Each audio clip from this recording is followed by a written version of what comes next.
Yoo akkam jirtu matti nambaa tuubi nagaa keessanis tirii kutaa 12ffaa unit 2 part 1 the era of legitimate trade and the colonial empire kan jedhu isin qabadhee dhiyaadheera. Kanaaf har'ammoo unit 2 waliin jalqabna. History grade 12 unit 2 part 1 isin qabadhee dhiyaadheera waan ta'eef kanaaf the era of legitimate trade and the colonial empires kan jedhu waliin laalla. Before that, let us see unit content of the unit. Under unit 2, you will learn about the era of legitimate trade and the colonial empire. Kind of under first subtopic of unit 2, the era of legitimate trade and the colonial empire. Under that, you will learn about the birth and expansion of legitimate trade. What does legitimate trade mean? Yes, of legitimate trade and illegitimate trade. Europeanonni kun gafa gara Afrikaa dhufan saba gurguddoo garaagaraa dhiyeessaa dhufan. Isa kana keessaa iyyuu after the end of the slave trade, they came to Africa with legitimate trade. So what does it mean, legitimate trade? What makes different from slave trade? According to Europeans, slave trade was illegitimate trade. And this trade after the end of slave trade known as legitimate trade. So what legitimate trade mean? The birth of and expansion of legitimate trade in Africa, Sakani Barana, infrastructure and the ideology of new imperialism.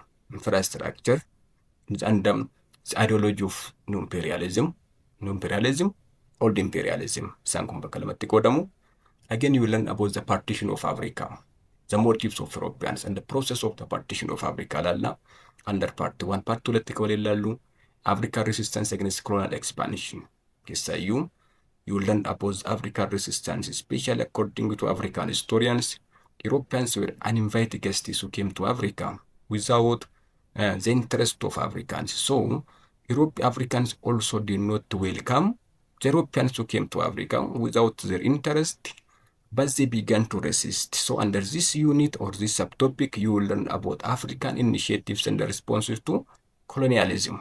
Kanaaf warra Afrikaanota kun initiative isaanii maal akka ta'e, internally struggle of Africans. You will learn under this subtopic about the Maji rebellion. You will learn about the Urabi Bashat rebellion. You will learn about the Samori Toure resistance, Hamadu Seku, Ashanti Empire, and so on in Africa. So, colonial administration and the colonial state. Partly one moment, colonial administration and the colonial state. Sankana wali lalla kallatti garam objective of the unit. At the end of this unit, we will be able to analyze the major issue in the history of colonial Africa. The major issues in the history of colonial Africa. Kanaaf dhimmoonni gurguddoon colonial Africa fana wal qabatan maal akka ta'e sakana analyze gochuu qabdu. Legitimate trade in mind, administration isaanii man, motive in Europeanota man, the role of missionaries as well as others. You will learn about, you will analyze major issues in the history of colonial Africa at the end of this lesson or this video. Again, appreciate the resistance of African people against colonialism. Appreciate gochuu qabdu, dinqisiifachuu qabdu. Mormii Afrikaanota kana waan ta'eef san kana.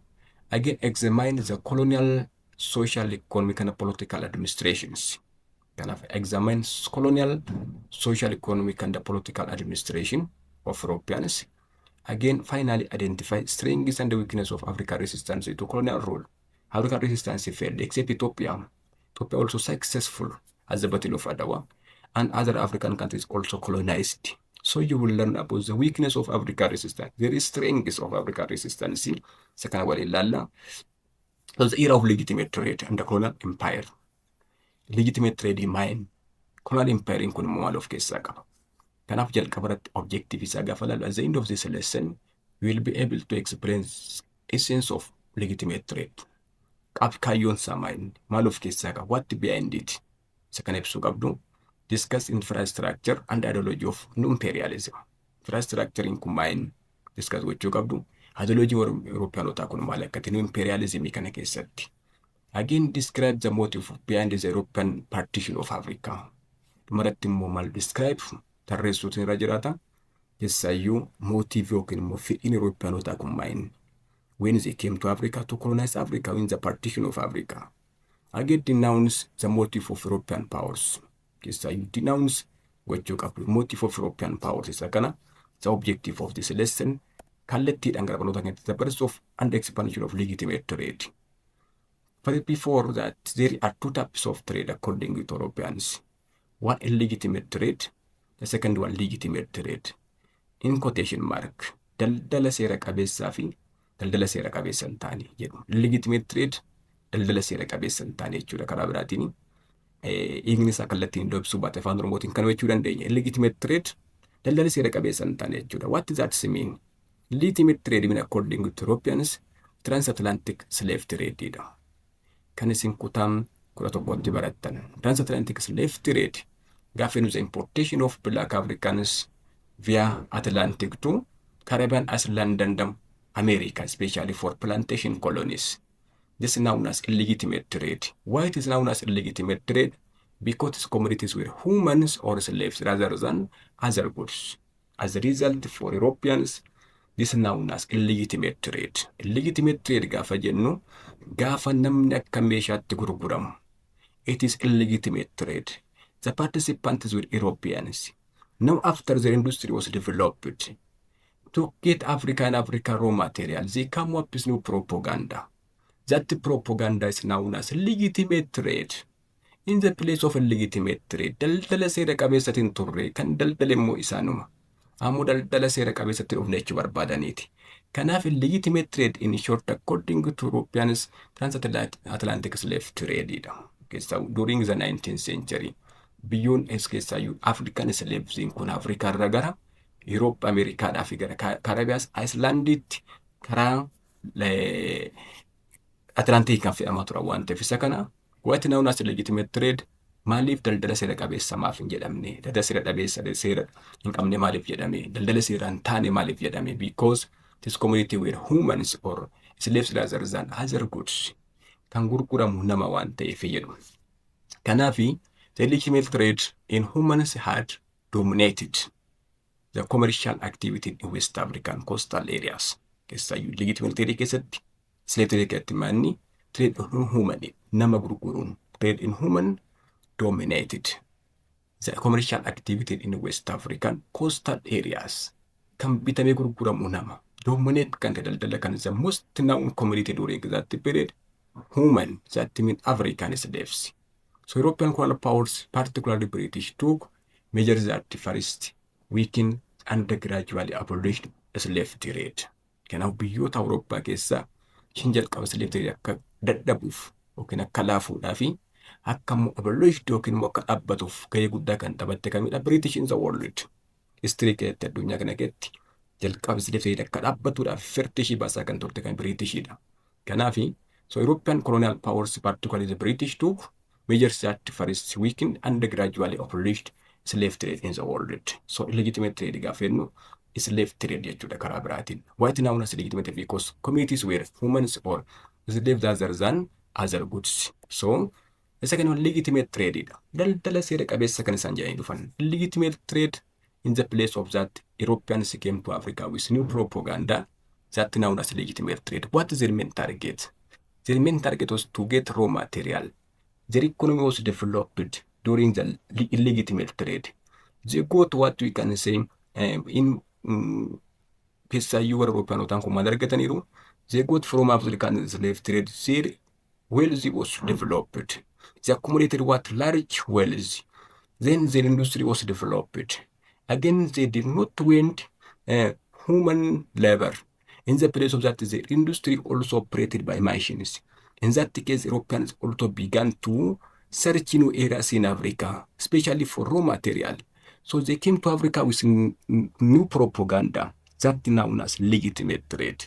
Legitimate trade means, in short, a new trade in West Africa after the end of slave trade jechuudha. Kanaaf daldalli Afrikaa keessatti keessa West Africaatti jalqabe. After the end of slave trade is known as legitimate trade. So, new West African communities like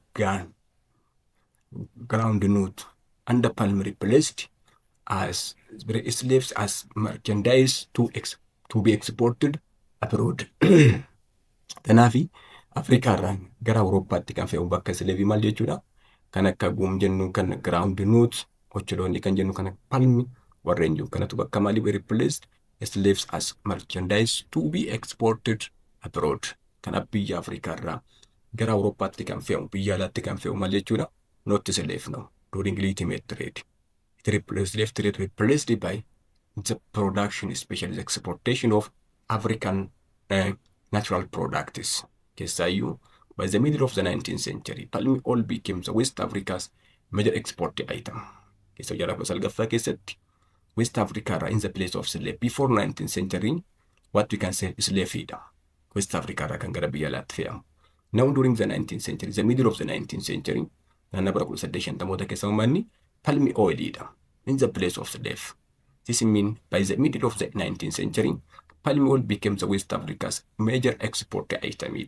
So legitimate trade did not have economically proper the West African states. Legitimate trade gar warra Afrikaanotaa irraan fayyadaman. Africa not become prosperous states. African dinagdeen ishii badhaadhuu hin dandeenye isa kanaanis. Because kan irraa fayyadame namoota muraasa. It benefited most African rulers and the wealthy merchants. Not for African people, not for all African states. Mostly benefited people were, especially social group were, most African rulers and the wealthy merchants. So this means not prosper African economy. Africa is still now not prospered by the legitimate trade. So it could not bring significant improvement to the majority of West Africans. So beyond Africa have no improvement, no significant improvement, no change for Africans. It almost benefited most African rulers and the wealthy merchants. So the good imported from Europe, clothes, alcoholic drinks and the firearms could not contribute for the development of African native economies. Keessaayyuu gara Europe irraa gara Afrikaatti kan importe ta'u kan akka clothes uffannaan alcoholic drinks dhugaatiin alkoolii kanaaf firearmii meeshaa waraanaa kuni gara Afrikaatti yoo dhufeeyyuu Afrikaa irratti jijjiirama tokko fiduu hin dandeenye. Could not contribute for development of African native economy. They had no advantage for Africans. For example, the imported clothes slowly weakened what the development of African indigenous craft technology. Keessaayyuu imported clothes keessa Europe irraa gara Afrikaatti kan dhufu kun dinagdeen Afrikaa indigenous African craft technology industries akka dadhabuuf hojiin harka Afrikaan uffata isaanii harkaan kan hojjetatan kun akka laafuuf gahee guddaa taphate. Kanaaf negative impact qaba. Legitimate for Europeans, not for Africans still now. So imported European clothes slowly weakened the development of African indigenous craft industry. Again, impact of imported firearm in Muammas impacted guddaa lama qaba. Africans imported firearm from Europe during the legitimate trade. So imported firearm undermined indigenous African weapon making industry. Warra Afrikaa meeshaa waraanaa harkaan hojjetan kan ammoo in this indigenous African weapon making industry, they undermined because of the importation of firearms during legitimate trade. Again, it enabled African rulers to get military made to plunder their own people. Kan biraammoo uummatuma isaanii akka saamaniif isaan gargaare. Kanaaf importation of clothes in undermine African indigenous clothes making or handicraft industry. Again, importation of firearms also undermine indigenous African weapon making industry, as well as enabled African rulers to get military made to plunder their own people. Ummatuma isaanii akka isaan saamaniif humna waraana isaanii jabeesse. Kanaaf inni kuni no advantage for Africans. So European merchants had succeeded in controlling the export trade and the internal trade in West Africa. Keessaayyuu ammas dominate kan godhu warra kamidha?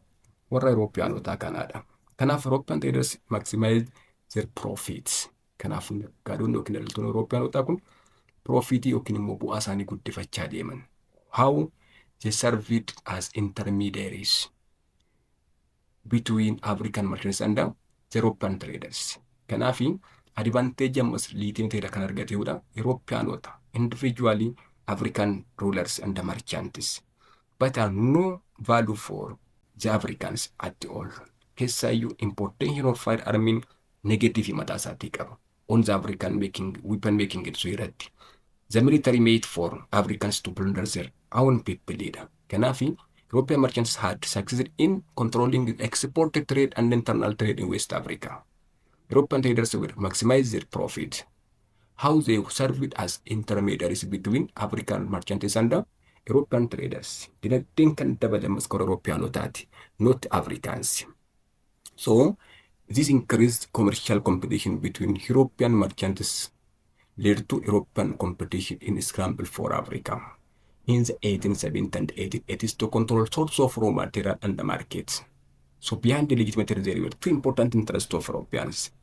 One, to get source of raw material from Africa. Again, to get marketplace in Africa. Kanaaf is increase the commercial competition between European merchants lead to the European competition in the scramble for Africa. Scramble for Africa, when you say competition among European great powers to get land territories in Africa. Kanaaf wal dorgommiin Europeanota gidduu jiru Afrikaa keessaa lafa argachuuf colonial period keessatti wal dorgommiin hamaan isaan gidduu jiru maal jedhama? Scramble for Africa jedhama.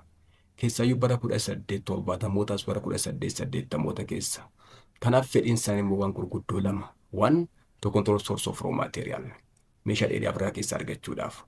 Kan biraa immoo market place argachuudhaaf. Kanaaf legitimate karaa biraatiin brought to Africa the interest of Europeans onto important issues. One, to get source of raw material to get marketplaces in Africa. This one is about legitimate trade. Now infrastructure and the ideology of new imperialism. New imperialism gaafa jennu period of increased expansion of capitalism that was started in the second half of the 19th century and continued until the outbreak of the First World War. That means until 1912. Kanaaf new imperialism kun maanni period of increased expansion of capitalism that was started in the second half of the 19th century and continued until the outbreak of the First World War. This period known as new imperialism. New imperialism gaafa nu maal jechuudha? Old imperialism, new imperialism. Old imperialism which started since ancient time. For example, during ancient Greek, ancient Romans, ancient Persians, ancient Babylonian. New imperialism immoo isa kamidha? Jaarraa 19ffaadhaan booda kan jalqabe. Second half of the 19th century irraa kan jalqabe. A period of increased expansion of capitalism idha. Kanaaf, this is known as new imperialism. New imperialism, in short, a period of increased expansion of capitalism that was started in the second half of the 19th century. Jaarraa 19ffaa gara giddu galeessaa second half.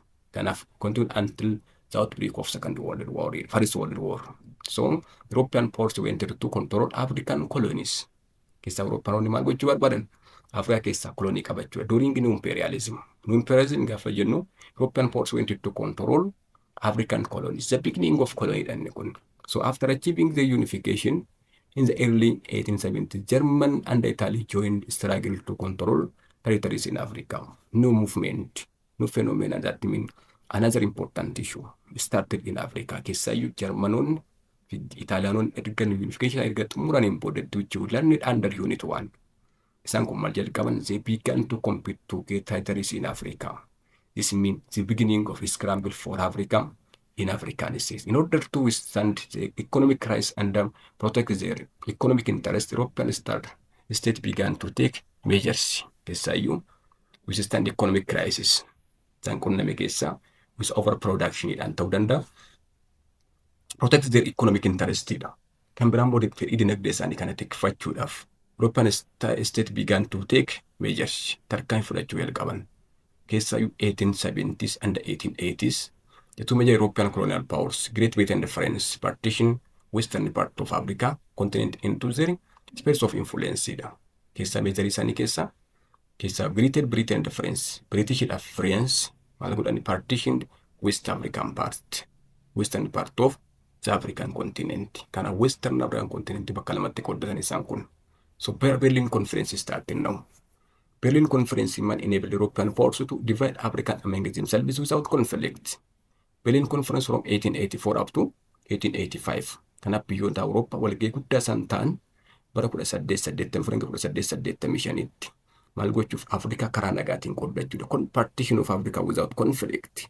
So they gathered at Berlin with the invention of a person called Otto von Bismarck. Otto von Bismarck was the Chancellor of Germany at that time. Kanaaf erga German dhuftee Togoolaandii qabatte, Kaameruun qabatte, namni Bargashiin qabatte booddeetti namni Otto von Bismarck jedhamu walgahii kan akka isaan ta'aniif affeeraa taasise. Kanaaf Otto von Bismarck known as the leader of Berlin Conference jedhama. Because Europeans gathered at Berlin with the invitation of a person called Otto von Bismarck. Affeerraa namichaatiin walgaa waan ta'eef kana Berlin Conference enabled European powers to divide Africa among themselves. lead to physical occupation of African territories, which means to intensification the colonial conquest. Kanaaf Berlin Conference maal fide jedhamu lead to African physical occupation of territories in Africa. Keessa actual colony started now.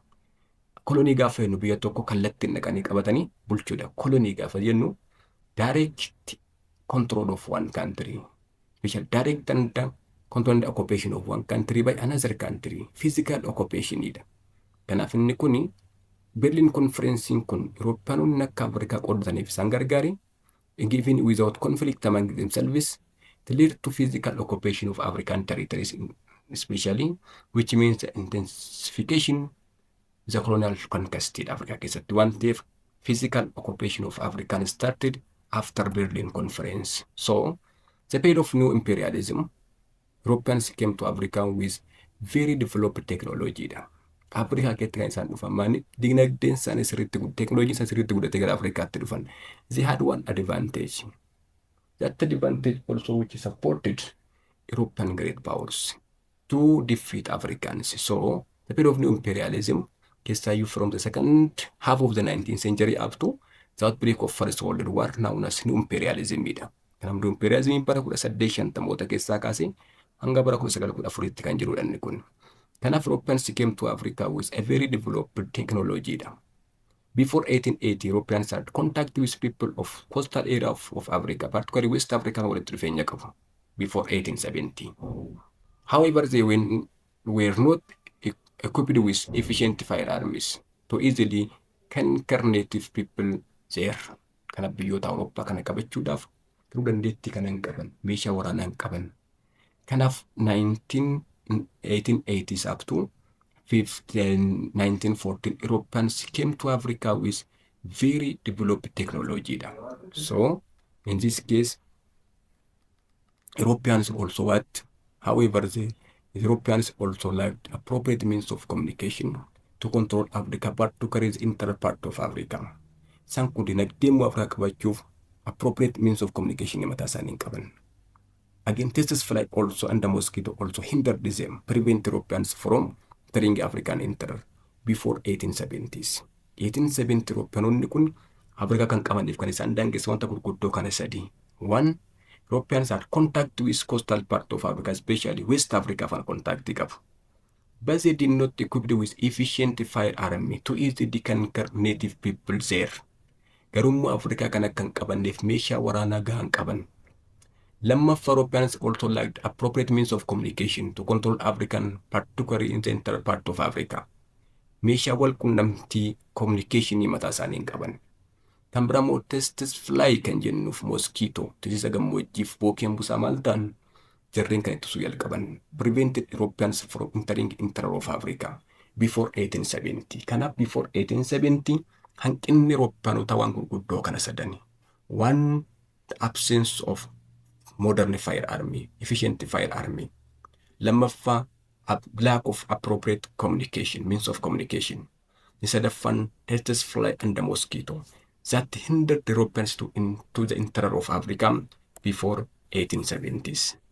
Now, advancement which helped Europeans to penetrate deep into African interior with relative ease were one, kan up dhumarramoo 1880s in booddeetti Europeanonni akka gara Afrikaa seenaniif kan isaan gargaare saba gurguddoo shantu jiramu ammas. One, invention of better river ports, steamship, better refiles, and the discovery of medicine to combat malaria. Kanaafi kan biraa kan isaan gargaare wanta gurguddoo kana. One, invention of better river boats. Kanaaf bidiruuwwan dooniiwwan bishaan gubbaa deeman mijaa argachuu isaan. Steamship kan jennu kana. Steamship, you know steam power.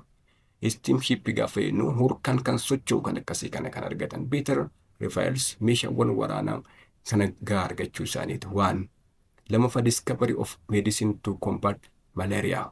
Kanaaf bookee busaa ofirraa ittisuudhaaf kan isaan gargaaru qorichi ammayyaa argamuu isaaniiti. Inni kan biraa technological advancement in maritime technology and navigation technique. Keessaayyuu galaana gubbaa akka deemaniif maritime technology fi navigation technique argachuu isaan helped them to get raw material and food supply from Africa. Again, improvement in shipping building. Again, encouraging the revival of militarism and this one aggression in the world.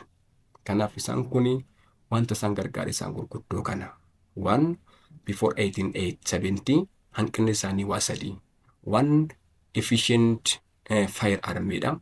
Lammaffaa immoo improved means lack of improved means of communicationidha. Keessas filan the mosquitoodha. Now after 1880s, they had four important advantages. Invention of better river boats, steamship, better refiles, and discovery of medicine, as well as technological advancement in maritime technology and navigation. Again, improvement in shipbuilding. That means what to make Europeans. So this were advancement which helped Europeans to penetrate deep into Africa and trade with relative is naannaa bara 1880 booddeetti inni kun. Kanaaf 1880 relatively small number of well-armed and properly trained European soldiers had managed to easily defeat the native Africans who had marked numerical superiority over them. Keessaayyuu bara 1880 booddeetti small number of well-armed warra Eurooppanotaatti muraasa ta'aniin meeshaa waraanaa sirriitti kan hidhatan properly trained European soldiers. Sirriitti kan immoo leenjii waraanaa fudhatan isaan kun Afrikaanota warra baay'ee ta'an managed to easily defeat the native Africans who had a marked numerical superiority over them. Keessaa baay'ina warra Afrikaa caalaa warra Eurooppanotaa baay'inaan xiqqaadha. Garuu immoo well-armed warra ta'an properly trained European soldiers'idha. Advantage isaa military training qabu, meeshaa waraanaa ammayyaa qabu. Advantage of Europeans after 1880s. They went to colonize Africa. So, Germany and Italy were newcomers in the colonial struggle to acquire colonies in Africa. Keessaayyuu after 1870s. 1870 unification of Italy and Germany. After that is inter-two competition. So Germany and Italy were newcomers in the colonial struggle to conquer colonies in Africa. So technology and the involvement of new powers in the colonial struggle has tended the development and the spread of new imperialism. Kanaafi biyyoonni lamaan kun teknooloojiidhaa fi involvement of new powers. That mean Germany and Italy jechuudha. New powers gaafa Italy and Germany in colonial struggle has tended development and the spread of new imperialism.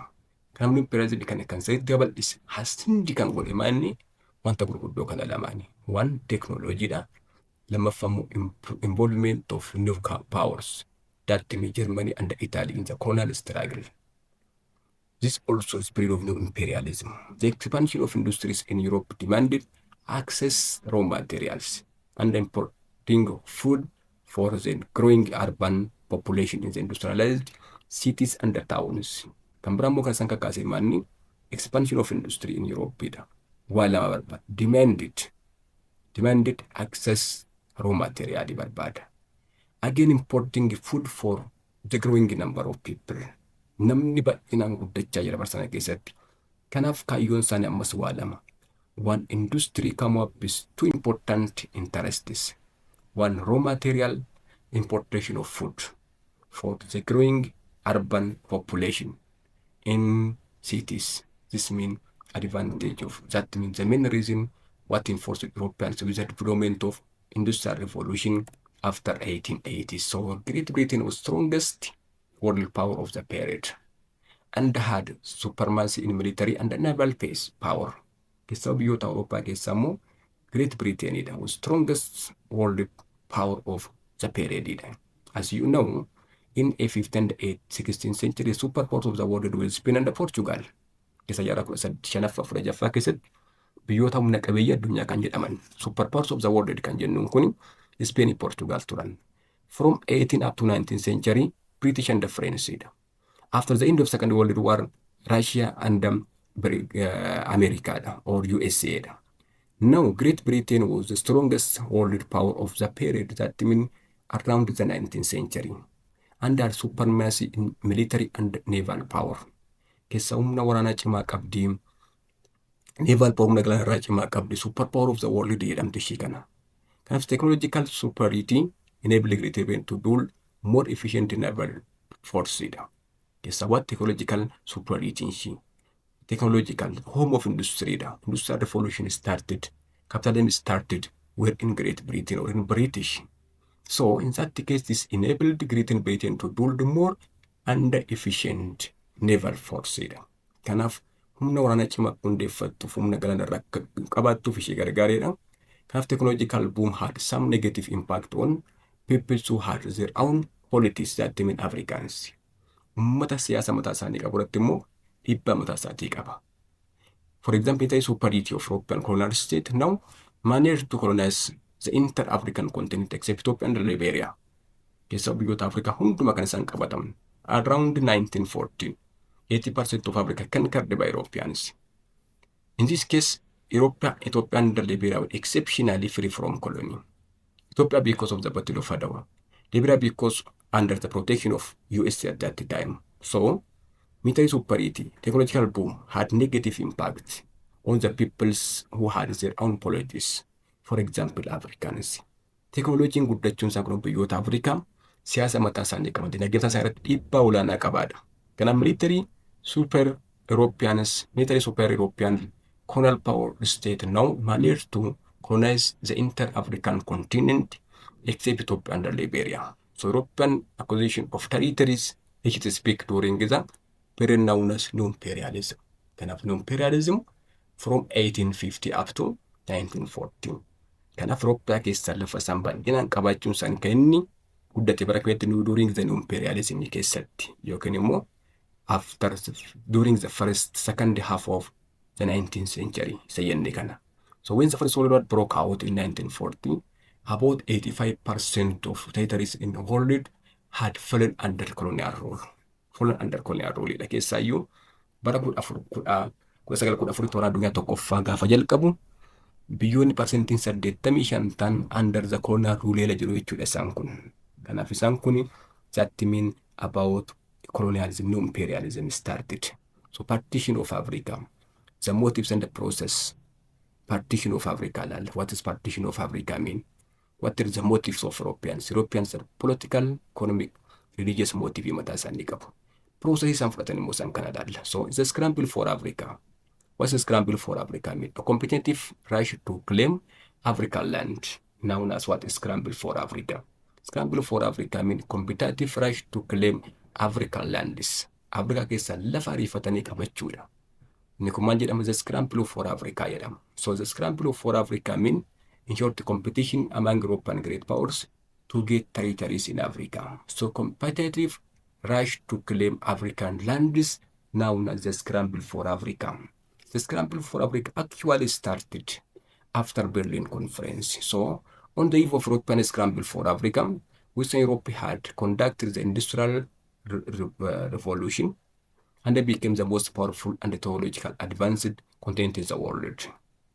On the eve of this European scramble for Africa. Jala bultii Africa keessatti scramble for Africa competition among Europeans. Europeanonni tokko kan isaan qaban European had conducted their Industrial Revolution. Industrial Revolution jalqabeera. And they became most powerful and technologically advanced continent in the world ta'aniiru. That advantage of Europeans. Again, firearms, transportation, the communication technologies were developing very quickly among Europeans. Europe keessatti maaltu guddachaa jira? Firearmidha. Meeshaa waraanaa ammayyaatti fayyadamuu isaanii. Transportation, naval power kan jennu. Building of railways and others. Communication, using communication technologies also. Another developing quickly in Europe. Again, national pride was growing in each European countries. Biyya isaaniitiin boonu, biyya isaaniitti aadachuun isaanii kun uummanni guddachaa deemeedha. So, this indicates about the condition of Europeans on the eve of the scramble for Africa. Kanaaf jedha bultee scramble of Africa keessatti European wanta gurguddoo kan sadaniin beekamu. So, what were the factors that resulted in the scramble for Africa? Kanaaf scramble of Africa keessatti resultii kan ta'an dorgommiin European gidduutti akka guddatuuf sababii kan ta'an maal fa'i? One advance in medicine. As you know, before 1870, Europeans somewhat limited to the coastal part of Africa because of the Tasman and the mosquito. Now, advance in medicine also enabled Europeans to spend longer period in the tropic free of illness. Dhibee rablisa ta'anii naannoo gara dakee Europeanotaa turuudhaaf gahee guddaa taphataniiru.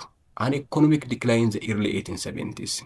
Keessaa dinagdee Itoophiyaa keessatti economic decline in the 1870s pushed some Europeans to look toward non-industrialized world for both market for their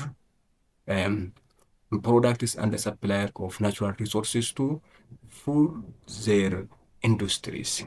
Sababii kanaatiif biyyoonni Awurooppaa kun immoo faaktarii gurguddoo lama jira. One advance in medicine dha. Kun maaliif fayyadeedha? Fact that resulted scramble for Africa. Advance in medicine enabled Europeans to spend longer period in the tropic free of illness. An economic decline in the early 1970s another factor. Kun Europeanonni wanta lama fakkasan alalalan isaan gargaare. Pushed some Europeans to look toward the non-industrial world for both marketplace where they could sell their products. Again, supply of natural resources, that means raw material to fuel their industries. Industries kan immoo input kan isaan gargaaru maal barbaadu? Raw material barbaadu. Motiiviin isaan isa gurguddoo lamaan kana. Kanaaf scramble for Africa started for economic interest kan jenneef kanaaf economic decline the main reason. Then Europeanota kufuu isaanii 1870s. In that case, they began to search new areas for two important purposes. One for raw materials. The second one for marketplaces. Marketplace bakka itti meeshaa isaanii gurguratan. Lammaffaan natural resource kan industry ket input isaan gargaaru barbaaduudhaaf waan ta'eef isaan kana. Sadaffaan fear of balance of power dha. Factor that lead to scramble for Africa mean fear of balance of power. Kanaaf European immoo dorgommii isaanii gidduun isaanii mining balance of power dhaafi. Africa keessa lafa argachuuf colonize Africa. That means their main target balance of power was their main fear. So the strongest European countries began to fear what would happen to the balance of power if their rivals acquired colonies in Africa. Kanaaf fallan sana Africa keessa yoo lafa argate waan irratti waan sodaataniif sodaan isaa inni guddaan balance of power dha. Kanaaf isaan kun sababa gurguddoo sadan the scramble for Africa dhaan one modern medicine. The second one, economic decline of 1870s. The third one, fear of balance of power. These were the important factors for the beginning of the scramble for Africa. The scramble for Africa began with slow total acquisition and was followed by a competitive rush to claim African lands after the Berlin Conference. Kanaaf gaafa jalqabu slow total acquisition dha. Lafa xiqqaa qabachuudhaan jalqabe. Followed by a competitive rush to claim African lands after the Berlin Conference. This means scramble for Africa gradually developed competitive rush to claim African lands.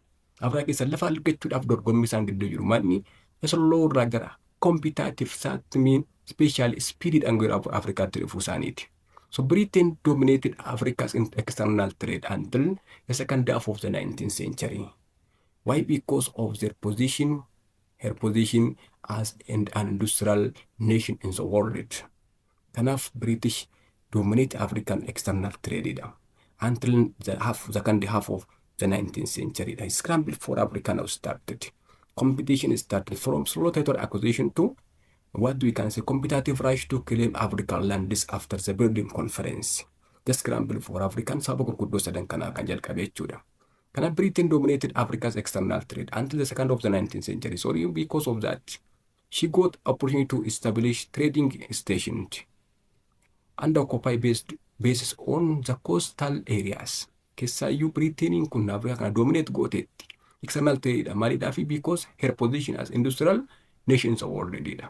So she got an opportunity to establish trading stations and occupy bases under coastal colonies on the continent. Kanaaf she got opportunity to establish trading station bakka daldala buufata daldalaa hundeessuu jalqabde. Occupy bases bakka turmaa tokko immoo base mataa ishee qabachuu jalqabde. And the coastal colonies on the continent. Coastal part of Africa, western part of Africa began to colonize by British.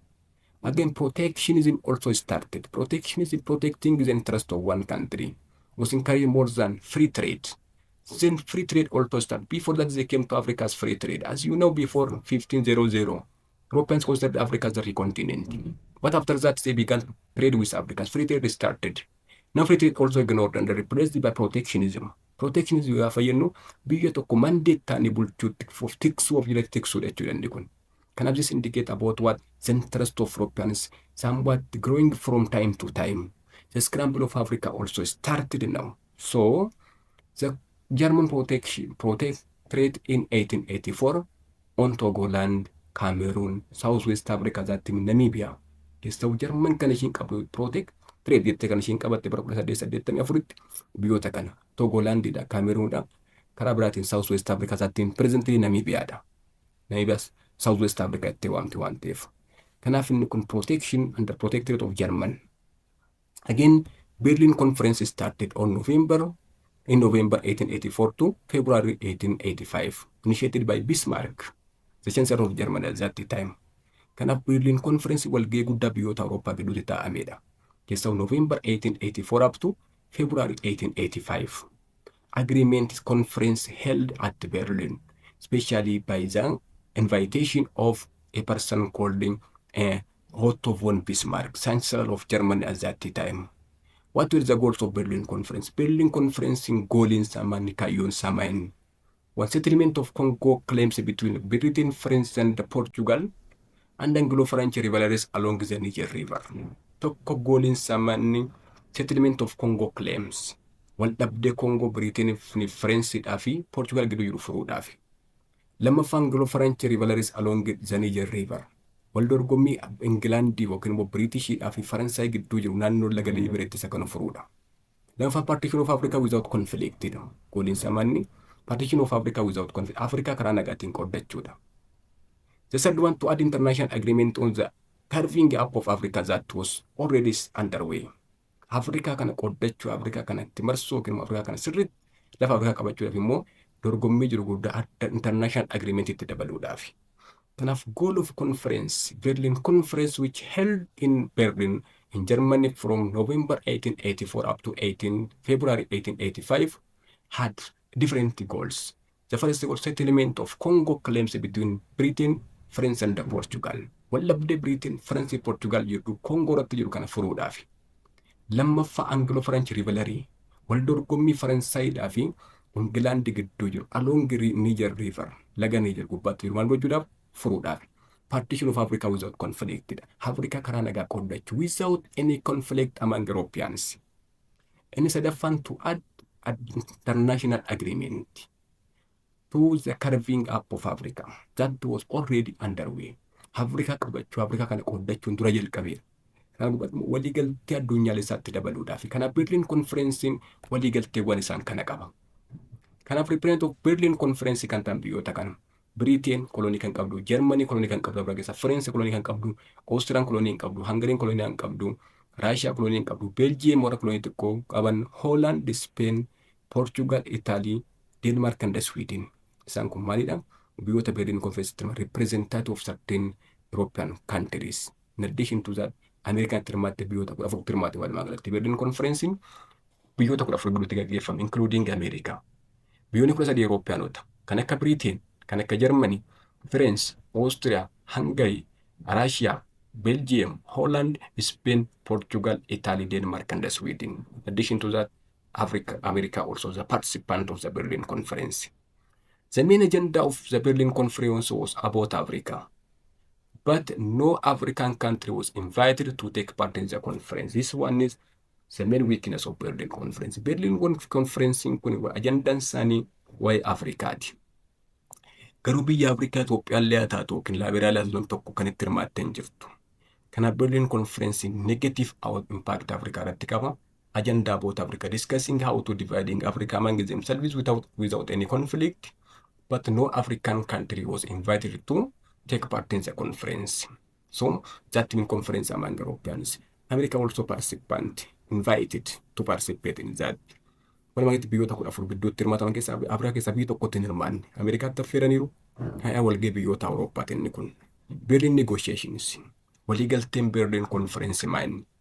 Berlin negotiation kun waan Congo Free States jedhama. That means Congo Free State for King Leopold of Belgium. Keessaayyuu Congo's private colony jedhamti history keessatti.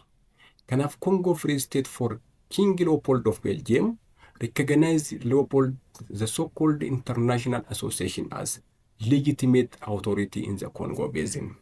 Kanaaf the Berlin negotiation in agenda isaanii yookiin immoo negotiation isaanii manni Congo Free State dha waan. Congo Free State gaafa jennu Congo given to a person called King Leopold of Belgium. Private colony stream. Private colony of King Leopold of Belgium. So that mean recognized Leopold's so-called international association as legitimate authority in the Congo basin. Naannoo Kongootti fudhatama argachuuf namichi kun maal jedha? International association jedha. Kanaaf Congo given for Leopold dha. The first negotiation. The second one, King agreed to allow European traders and the missionaries free access to the area. Keessayyuu free navigation on Niger River, Congo River irratti biyyoota Awurooppaatiif. Kanaaf mootichi immoo biyyoota Awurooppaatiif eeyyama kenneef. One, Europeans, missionaries, the traders, as well as European merchants, free navigation, free access to the area. That means around the Congo. The second negotiation at the Congo conference. Kana biyyoonni Awurooppaa hundi isaanii missionaroonni naggadoonni Awurooppaanotaan kun maaltu danda'u? Free access argachuu qabu. Naannoo isaan socho'uu danda'u freely. Without obstacle jedhama. Again, France got acceptance for its claim to the French Congo. Portugal lost most of its Congo claims. Dubaratti immoo Congo crisis in kun yookiin immoo resolved. Again, French got claim on the French Congo. Portugal lost most of the Congo claims. Keessayyuu dhabdeen Portugal Faransaay British gidduu jiru ni furameera. Congoon Faransaay dabarsitee kennamte. Portugal immoo Congo ni dhabde isa kana. Free trade along the Congo basin and the free navigation on the Niger River. Kan biraa waliigaltee rafaa maal jedhe ragaanii? Free trade along the Congo basin. Laga Congo irratti naannoo Congo irratti free trade dha. Biyyoonni Awurooppaa kan freely trade with each other ta'uu danda'u. With Africans ta'uu danda'u. Free navigation on the Niger River. Biyya immoo Niger laga Niger irratti immoo free navigation for all. Inni shanaffaan. Note 6, the fifth one. Effective occupation dha. Effective occupation gaafa lafa sirnaan qabachuu. Effective occupation, general act of the Berlin Conference of Article 36. It is that colonial powers were obligated to notify each other when they claim African territories. Article kun Congo, that mean Berlin Conference, article 36. Biyyoonni Awurooppaa kun biyya qabatanii walitti beeksisuuf biyya biraatti beeksifachuuf dirqama qabu jedha. Article 36. This indicates effective occupation. Effective occupation immoo ulaagaa gurguddoo afur of keessaa qaba. Effective occupation act of Berlin Conference, article 36 states that colonial powers were obligated to notify each other when they claim African territory. Biyya Afrikaa tokko qabate daftee beeksisuu qabdaadha. Kanaaf inni kun waliigaltee gurguddoo shan kan of keessaa qaba. One, Congo Free State. Lammaffaa free navigation. Congo for the missionaries around the Congo. France got acceptance of its claim to French Congo. Free trade along the Congo basin and free navigation on the Niger River. Effective occupation shanaffaadha. Note ja'affaa of culture. Free effective occupation around the Congo. Yeah, Act of Berlin was Article 36. Biyya Article 36 beeksifachuu qaba. Effective occupation kun by the way wanta gurguddoo shan of keessaa qaba. Effective occupation kan jedhamu waan gurguddoo afur. Biyyi tokko effective occupation yookiin immoo biyya sana qabatan jechuudhaaf wanta sadii wanta gurguddoo afur gochuu qabu. One, if they had treaty with the local African leaders. Biyyoota Afrikaa faana waliigaltee yoo mallatteessan. Europeans began to sign fake treaty with Africans for that purpose. Inni lammaffaan if they flew their flag there. Effective occupation immoo ulaagaa sadaf lammaffaan manni halaabaa isaanii biyya sanatti uffannifatanidha. Inni sadaffaan immoo if they establish administration by using police force to keep order in the region.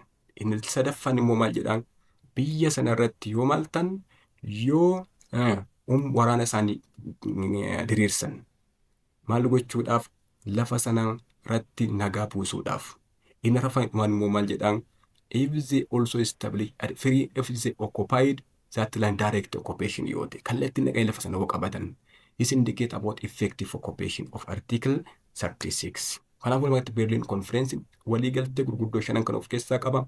Barumsa keenya irraa kana fakkaatan yeroo taanu party 2 sinif qabadhee RS3 grade 12 unit 2 party 2 African resistance against colonial expansion kan yeroo taanu sinif qabadhee dhiyaadha.